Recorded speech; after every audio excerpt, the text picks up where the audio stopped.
Hello everyone, I'm Skratch. Welcome to the channel. This is another Raid Shadow Legends video. Hope you guys are having an amazing Friday and an amazing weekend. Happy weekend everyone, because everybody's been dreaming about the weekend. In today's video guys, I'm here to tell you that your gaming experience in Raid Shadow Legends is about to change. Now some of you guys that might not understand the point of it will be like, no Skratch, this is clickbait, you lied to me, my gaming experience is not about to change because I don't care about Arena. Well, trust me when I'm telling you, regardless if you care about Arena or no, you have to do a daily.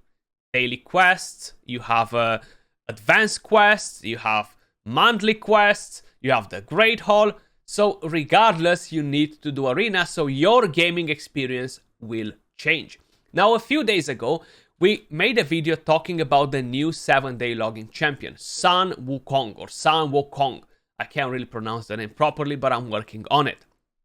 And the kit that we actually got, so we got this screenshot right here, was in a sponsored video, was this one right here. Now, usually when mobile games, not just Plarium in particular, they are doing sponsored ads for their game, they're always doing misleading ads, okay? So they are showing things that are completely different than are in the actual game. It's nothing new.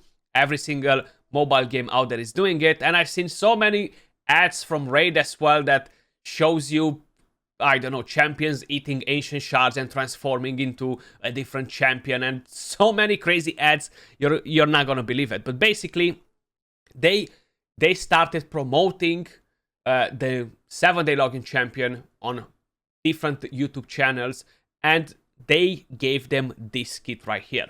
Now, it clearly looked that something was a bit odd with it. You know, it looked like, yeah, this doesn't really make sense. Twax an enemy with his staff with a chance to stun them. Okay, that's viable. That's exactly what he does. Strikes with magic with different effects based on it the target survives. Again, very similar with what it does, but it's not really explained what it does, you know? So I feel like they kind of made it a bit different. I like this, then attacks them alongside mystical clones, sorry. That's not the case, unfortunately. Now, if we're gonna have a look at what exactly is happening, and Plarium released the official kit to us as content creators, guys. So we had a bit of an embargo till today to make a video on the champion, and we're gonna check that out. So I'm quickly gonna show you, this is the avatar of the champion, this is the animation of the champion, so we are actually able to have a quick look at how the champion looks like. Plus, Plarium released different videos on their socials. Now, I really thought that this champion would be a Shadowkin, mainly because Plarium released as well a picture with him and with a purple background from the Shadowkin. But seems like he is a skinwalker, which is not necessarily an issue whatsoever. This is the full champion as usual, and if we are talking about the kit, and that's where the thing that will change your gaming experience forever comes in play. So, as usual, when we say, Plarium, please, we do not want to get more polymorph. We don't want to get more sheep. The answer is, oh, you want more? Let me give it to you. Let me give it to you. So basically, if you thought for any reason that UDK was the annoying champion in Arena, wait till you meet this bad boy. So, with the A1, Gotcha attacks one enemy, has a 25% chance of placing a stun debuff for one turn. The chance increases to 50 if the target has any buffs. Now, if you fully book the skill, the chance is already 50% chance. So I'm a bit confused of what exactly happens with the second part. If I have this champion fully booked on the A1, will that chance increase to 75% instead of the 50? I surely hope so. I would assume that that's the case. Then, you've seen on the screenshot that we had from that sponsored video, it says the same thing. It has a chance to stun the enemy, but it just has a bit of a different text into it to make it more interesting. With the A2, Staff of Wonder attacks one enemy, will ignore 50% of the target's defense. Now this already sounds good. Will attack all remaining enemies with any surplus damage if the target is killed. Similar with Dracomorph, similar with Baron's A1, that sort of a vibe, you know. or Bellanor has something like that as well, I think. This attack will also ignore 50% of the target's defense. So basically the surplus damage will ignore 50% of the target's defense as well. But the main problem is this attack cannot be critical. So unfortunately, you're not going to transform this into a strong AoE, which is a bit of a shame, but hey, it is what it is. Now, if the target survives, places a ship debuff on them for 1 turn. This debuff cannot be blocked. This is the very first champion in the game that has the power to transform your champions into a ship, guys, okay? And is on a 3-turn cooldown. So if you thought that UDK is annoying, wait till everybody in the game will transform you into a ship every time they're using this champion. So yes, your gaming experience is about to change, and you'll constantly be like, bah, bah, because you're gonna be a ship. We're all gonna be ships in the mighty army of Sun Wukong.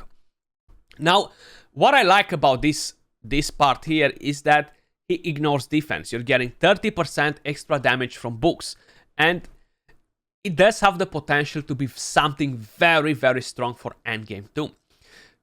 If you are actually paying attention to the other thing that we had right here, you see it's very similar. It's just different wording to make it more simple for the average Joe to understand the kit. Strikes with magic with different effects based on it if the target survives, basically, you know, so pretty much the same cup of tea. Now on the other skill, for example, is a bit different.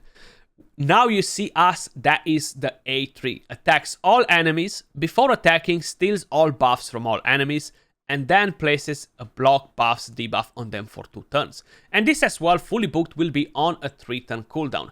Now this skill right here for Arena will be problematic because you need accuracy, which will drop you the damage. The ship debuff will need accuracy, which will drop you the damage. So you're gonna have to find the right balance on the champion. It's gonna be very hard to get an extremely powerful build on him, and you're gonna get transformed into a ship yourself while you're trying to transform other people into ships.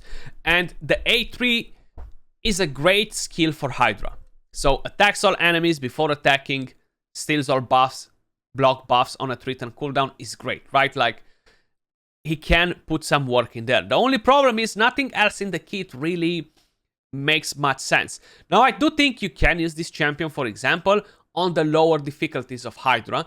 And when you attack one enemy, ignore 50% of the target's defense, you might be smacking hard on hard Hydra, for example, you know, and get damage out of him and block buff. So it's kind of like a win-win.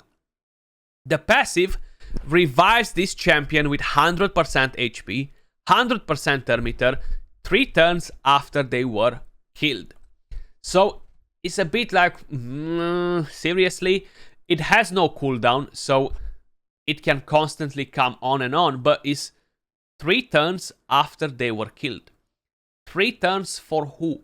So is basically the game counting him taking a turn when he's dead. So that means that you want him fast to ensure that he's gonna revive fast, you know, 3 turns for him. So the more turns he takes, the faster he's gonna revive.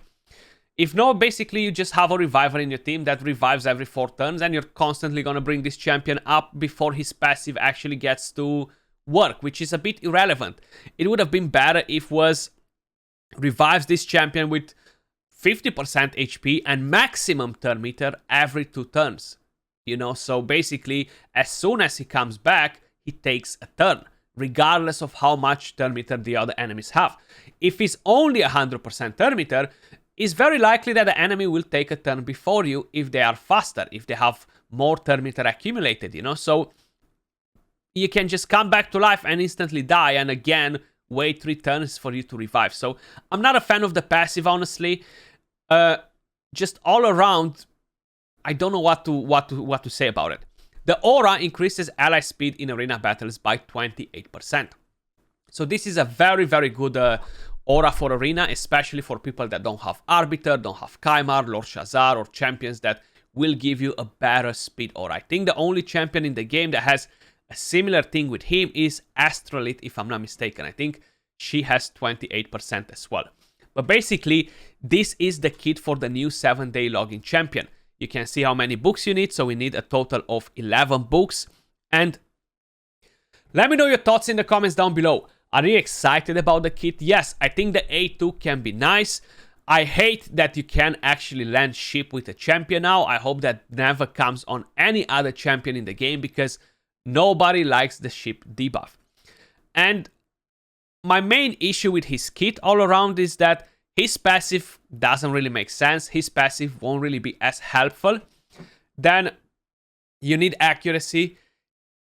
You need damage too. Or you're just gonna make him full CC. Stun, ship, block buffs, and make him a ship constantly in arena. Or just use him for waves and other stuff like that. For progression, I do think he can be beneficial in a way. I don't think he's extremely powerful for progression for the simple fact that he doesn't really bring the most important things in the game. Either to tank for your team, either to do crazy damage for your team, either to, I don't know, to support your team in a way or another.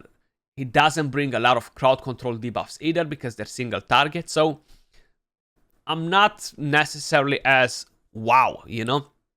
But this is the champion, guys. I want to hear your thoughts as well in the comments down below. Appreciate all of you guys watching. Much love, and I'll catch you all soon in the next video. Peace.